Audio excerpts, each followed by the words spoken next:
Hello, hello. This is Michelle Drew, your host of From a Mess to a Message. And we talk with people who have had a horrible situation in their life and they've come out the other end and they have a message to share with the world. So today I got the opportunity to meet this wonderful woman earlier in the week actually, and loved her story so much that I asked her if she would join me. And here we are. I'm here with Susie Taylor. Thank you, Susie, for being so gracious and agreeing to hop on here. So tell us a little bit about yourself, and I definitely want you to introduce us to your precious Evan and let the world know who he was while he was here on this earth. Absolutely. Michelle, thank you so much for giving me this opportunity. I love talking about Evan. And I know we have talked before about how so many people don't want to ask about, how are you doing or whatever. But the one thing I love to do is talk about him. I love talking Yeah. about Evan. He was my husband's and my oldest son. And he passed away in June of 2021. He actually passed on my husband's and my wedding anniversary.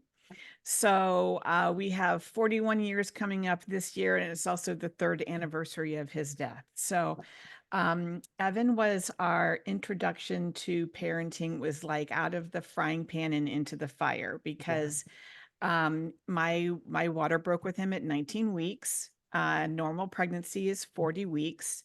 And then he was born at 26 weeks and spent the first 5 months of his life in the hospital. When he did come home, he was not that typical baby. He had a feeding tube. He was blind. He could not roll over. He was about the size of a newborn, and he was 5 months old. Um, but we learned a lot about how to love someone who's a little different. Yeah. And then we had two other sons, and things sort of like floated along perfectly until August of 2020. And Evan started to exhibit some pretty serious symptoms that he was having pain. He was nonverbal, so he could not tell us where the pain was. He just would cry for hours and would hit his head on the rails of his bed and smack himself in the face and hit his arm on the armchair, on the armrest of his wheelchair. Um, we just could not figure out what it was. And we spent many months in and out of the hospital with many different tests. And it finally came down to one thing. And it was a situation that happened with him when he was like 7 or 8 years old, but he never had any symptoms. But this was the only thing that they could point to. Yeah. We knew that the only fix to it was a pretty significant surgery, which we also knew was going to be very difficult for him to recover from.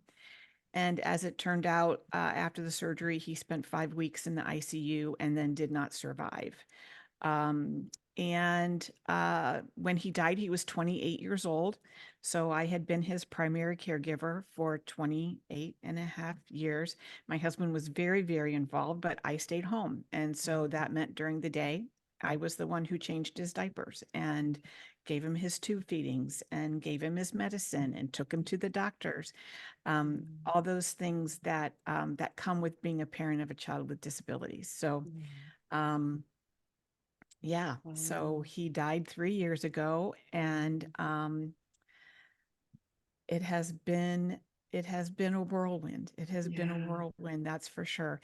But I'm Wow. able to smile because I'm finally able to remember the fun times, the laughter, and he was such a happy guy, such a I happy loved it guy. when you said that, and it's And like he, some ugh, we're those of us who don't have physical challenges can be so unhappy sometimes, and when you have someone like Evan who is pure joy, yeah, that leaves you with some beautiful memories, I would yeah. imagine. Absolutely. Silly Yeah. things.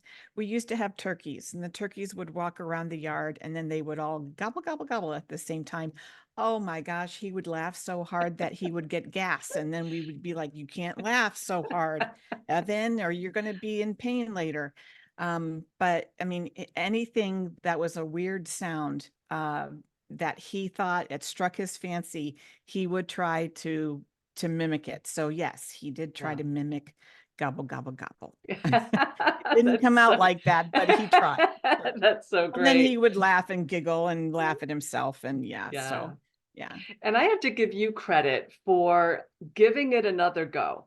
You know, with Evan being your first and having a challenging situation, you know, with your water breaking early and all of that, I give you so much credit for not giving up on a family that obviously you and your husband wanted to have a family. So good Yeah. for you.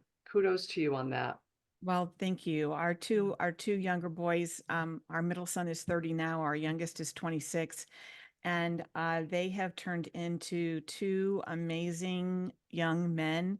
They grew up in a situation that not many people would consider normal, Right. but they just went with the flow. And Yeah. there were many times we'd go to the emergency room because we couldn't figure out something that was going on with Evan, and they knew to grab their bag, that it was going to be 4 or 5 hours, and they would just sit in the waiting room or in the room, exam room with him while we were waiting for everything to get done. And they were so good. And Mm, sometimes it's hard to get kids to sit still. yeah. And they were kids, but Right.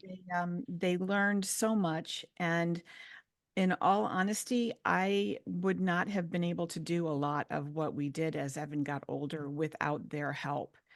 I mean, just to change Evan's I mean, I was changing his diaper when a 28-year-old man's diaper. Mhm. And at that point, my shoulders were terrible, in terrible condition, and I could not lift him. And Wow. so I would be at night, come help me throw your brother in bed, come help me go change his diaper. And they Mhm. never complained. I Wow. mean, who wants to help their mom change their 28-year-old brother's diaper? Right. But Right. they were right there. And I tell you, I've never been more proud, more proud. I'll bet that shaped them into really heartfelt and loving men. They look at people with disabilities, I think, a little differently than most other people. Yeah. Um, Now, yeah, they had some issues. They didn't want him going to school with them. So he went to a totally different school than they did, but that was more their friends. Their friends, it's really hard to tell your friends, "Hey, that's my brother. Don't be making fun of him." And Right. Evan made funny noises and he rocked and he hummed, and so, it could have been Yeah. I would have been embarrassed if he were my brother.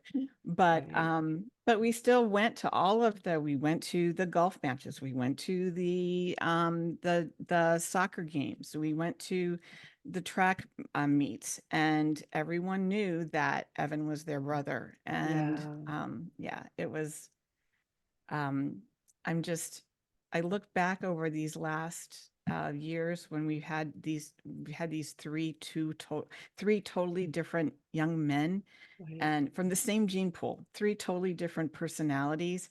And there are just so many fun things I remember. And my husband and I have definitely been very, very blessed with three Wow. amazing young men. That's terrific. Now, I am sure that there are people out there who are going through and experiencing, you know, a handicapped child and what have you. What would you say is the biggest lesson you learned by being in that situation for 28 years? Well, I will say that it sort of depended on the day.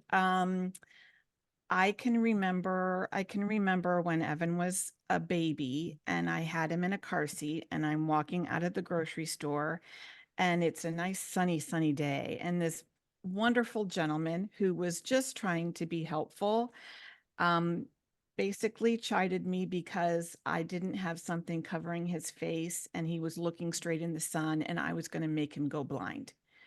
Oh.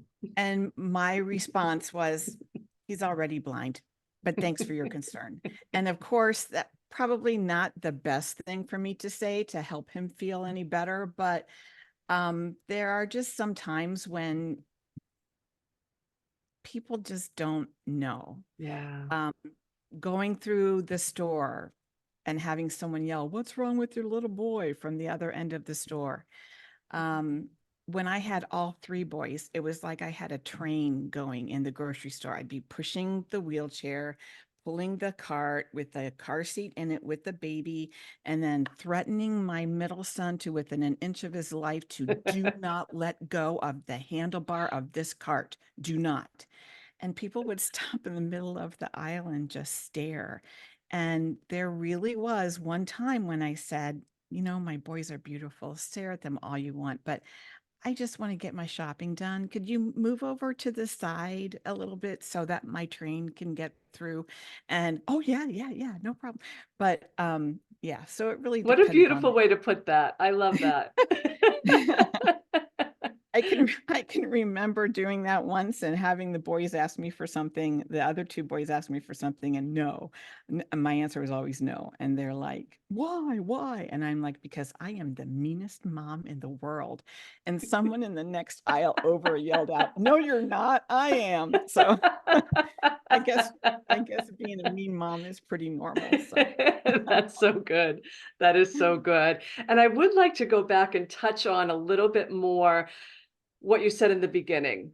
And we're all, I know that before I spoke to you the other day, I was this person where I would never bring up, like if somebody had just lost a mom or a whatever, a friend or even a child, I would never bring it up. And that changed me. I will absolutely be that person that asks about the lost loved one.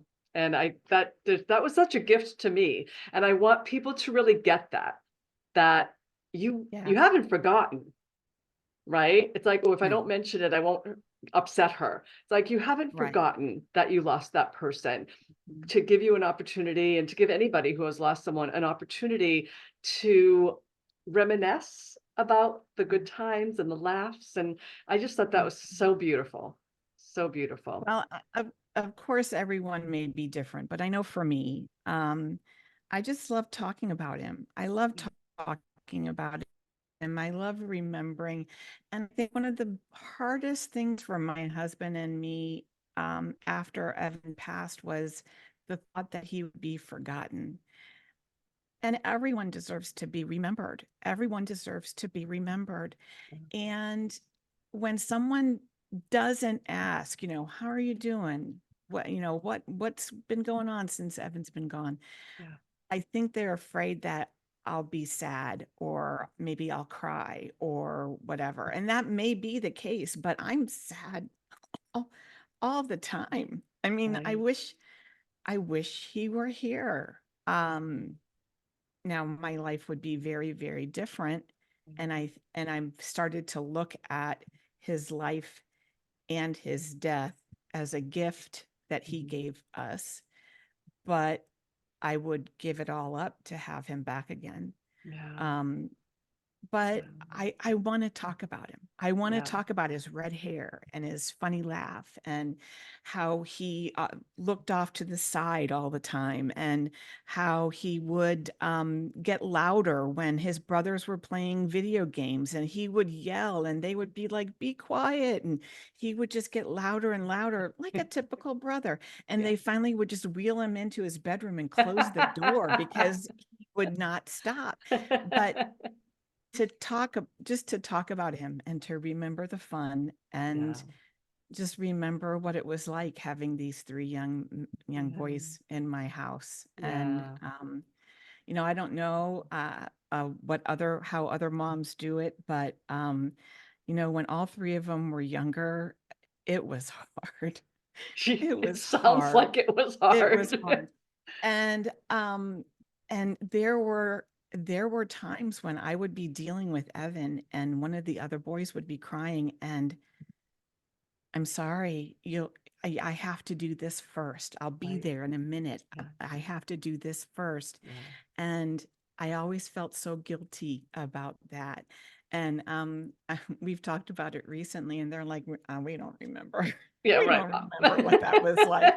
But Right. I remember putting Right. them off to take care of something else. And Sounds like they turned out just fine. yeah, Right? I think so. Yeah. Yeah. So Susie, fast forward us to today.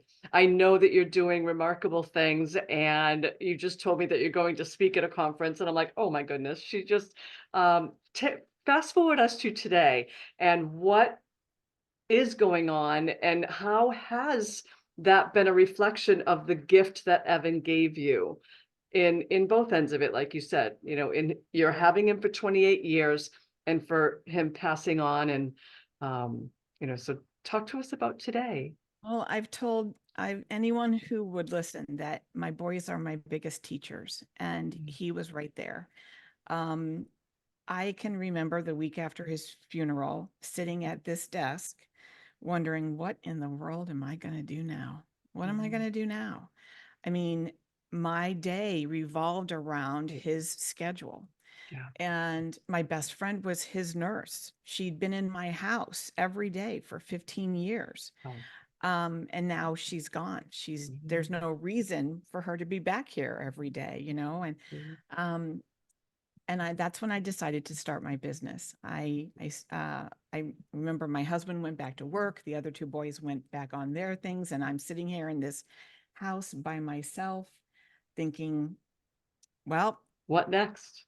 when it all started, I was a writer. That's what I did before I had kids. I was a newspaper reporter. I was in public relations, and then I did some freelance work when the boys were younger. But then I thought, it's my turn. It's Yeah. my turn to go back to that now, and to become the writer that I started out as.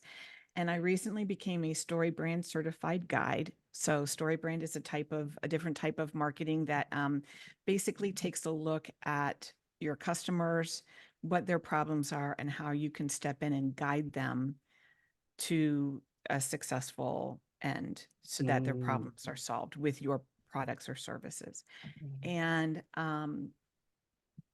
I started writing other people's websites. I started writing blog posts. I've actually been writing a monthly column for our county developmental disability newsletter Oh. based on grief and just some of the things that I've learned as time has gone on. My most recent article was about sort of comparing the process of diamond formation to what it's like to be a parent of a child with disabilities. That you have to have that pressure and that heat over a long period of time to create this precious gem. Yeah. And maybe the pressure that we go through, parent, Right. any caregiver, maybe the pressure that we go through is to help us form into Mm. the gem that we were meant to be. Yeah. Um, and I also talked a lot about the Japanese form of art called kintsugi, which takes ceramics. And normally you would think if there's a broken vase or something, you wanted to put it back together again so no one could see where it was broken.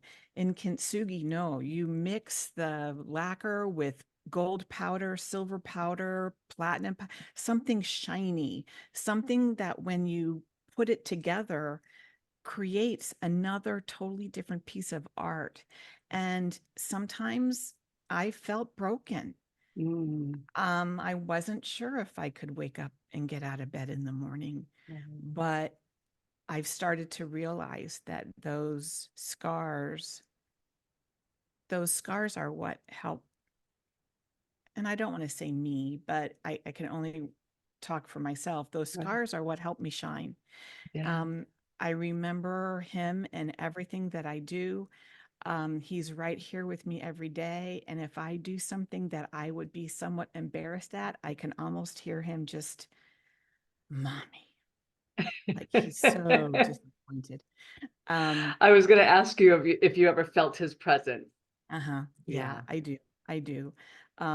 Especially when I hear geese go over. We've got a wind chime on our deck that when it goes off, I think of him all the time. And Wow. he's just like my other two boys. The three of them are always on my mind. And Yeah. it doesn't matter whether they're physically here or not. Um, they're my boys. Yeah. And They'll always be um, your boys. yeah, always be Yeah. my boys. Yeah. Yeah. That's Yeah. so great. So great. Is there anything that I did not ask that you would like to talk about? Well, the the big thing that I've learned is we all experience grief differently, Mm, and you can't let other people tell you how you're supposed to grieve. mm, For some people, it takes a very long time to get back to some sense of peace. It takes a very long time. For others, it doesn't take that much time at all. Um, and it's really no one else's, it doesn't matter what other people think. You right. do what you need to do to be able to get up in the morning. Yeah. um That's a I great message because well, I mean yeah. it's nobody can tell you how you're supposed to grieve. Right. Yeah. Right, exactly. I keep thinking too, I happen to come at life from a Christian perspective, and I just, as much as I can just picture myself when I die, that I'll be standing talking to God, and behind him will be this tall, red-headed man who can walk and Yeah. talk and straighten out his arms, and he'll be like waving at me, "Mom, mom, it's me." Yeah. And I have that I have that to look forward to. I have that Yes. to look forward to. So, Yes. And I think that when you do come at life from a Christian perspective, death isn't so scary. it's not the end. It's not the It's end. Yeah. definitely not the end. He's just moved on to a Yeah. different plane. Yeah. I my husband and I have listened to a book called Solve for Happy by Mo Gadat, and he talks a lot about how he got through his 21-year-old son's death after a mistake during an appendectomy. And Ooh. and he talks about how they love to play games, video games. So now he just thinks that Ali has moved on to the next step of the Yeah. game, and he hasn't gotten there yet. Yeah. And that when he gets to that point, they'll be back together again. Yeah. And I'm kind of looking at this at the same way, that Yeah. he's moved on. Evan has moved on to a different plane, a different part of this game that Yeah. we go through every day. Yeah. And when I graduate, I'll get to that same place. Yes. Now, is there a sign that you have? Like for me, when my dad passed away, I saw feathers everywhere.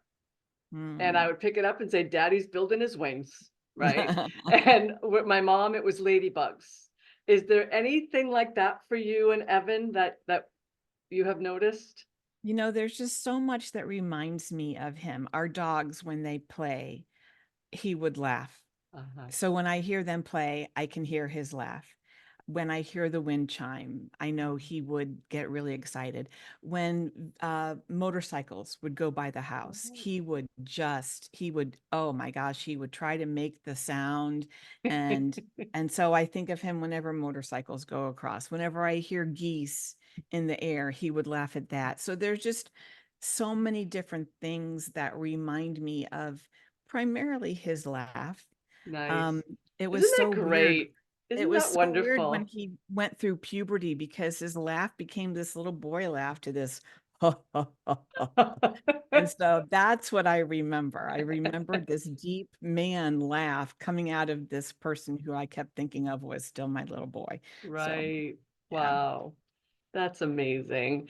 So where can people find you now that you have, this Oh, writing? Um, that you're doing and your story branding and all of the things and your blogs, and where can people find you on social, your website, whatever you want to share, where they can Sure, find you. sure. Well, after Evan, well, before Evan died, I started a blog called Sticks and Stones, and it was basically because I believe that words really do hurt. Yeah. Words really do matter. And I use that as a way for me to work myself through his illness and his passing. And um, I haven't written much there lately, but I do have a Facebook group called Sticks and Stones. And Okay. it's basically because I created this group because, we all go through something that just makes us want to stop. I Mm, don't want to get up, but we have to. I mean, yeah. we still have to go to work. You still have to feed the dogs. You still have to do laundry. And so every morning and every evening, there's something that gets posted on my Sticks and Stones Facebook group that um, is a way to affirm people and just help them see the positive things of life. Nice. Now, I Now, is did it AND or is it the ampersand? well, I will I did everything wrong when it comes to trying to make it easy for people to find you. So it's actually STIX hyphen N hyphen STONEZ. And I was dead set on Sticks and Stones, but the way it was normally spelled was already taken. So Oh, okay. so I made Mm, all the mistakes possible, but there is sticksandstones.com and it's spelled the same way. okay. On Facebook, it's Sticks and Stones. It's just a group. Mm-hmm. I also have a page for my business, which is Tailor Made Marketing. Mm-hmm. And then my website or my website is tailormade TAYLORMADE hyphen marketing.com. And people can reach me at Susie at tailormademarketing.com. And I'm on LinkedIn as Susie Taylor and on Facebook as Susie Evans Taylor. I am one of those old people where I really don't understand a lot about X and TikTok and Instagram, and I have accounts there, but I really don't. I'm a Facebook and a LinkedIn kind of person, so Perfect. that's where people can find me. Yeah. And I'll And put all of this in the show notes as well. Make sure thank everything's you, spelled correctly. I'll put it all in the show notes for sure. thanks, Yes. awesome, awesome. Yes. And you know what? If people want to talk to me about their loved ones, if they just want someone to listen, that's what I kind of feel like that's maybe one of the things that Evan wanted us to do. Yeah. So yeah, Yeah. I so think I'm here. so. Think so. Well, it has been so wonderful, Susie. Thank you again for being so gracious to hop on today. And I am so looking forward to the ripple effect of this because somebody needs to hear from you. You have a message that somebody desperately needs to hear, and that person has a network of people and family and friends. So I believe that the ripple effect, it's why I do this, is for the ripple effect. And so that so many people can get healing and, feel that they're not alone in Right. the journey of whatever it is that they went through. So I really appreciate your sharing your story of Evan. Well, I appreciate you giving me the opportunity. Not many people are willing to sit and listen to me talk about my dead son, but it's one of my favorite topics, and Yeah. I just love talking about him. So thanks for Oh, giving me that opportunity. you bet. We will see you all next time.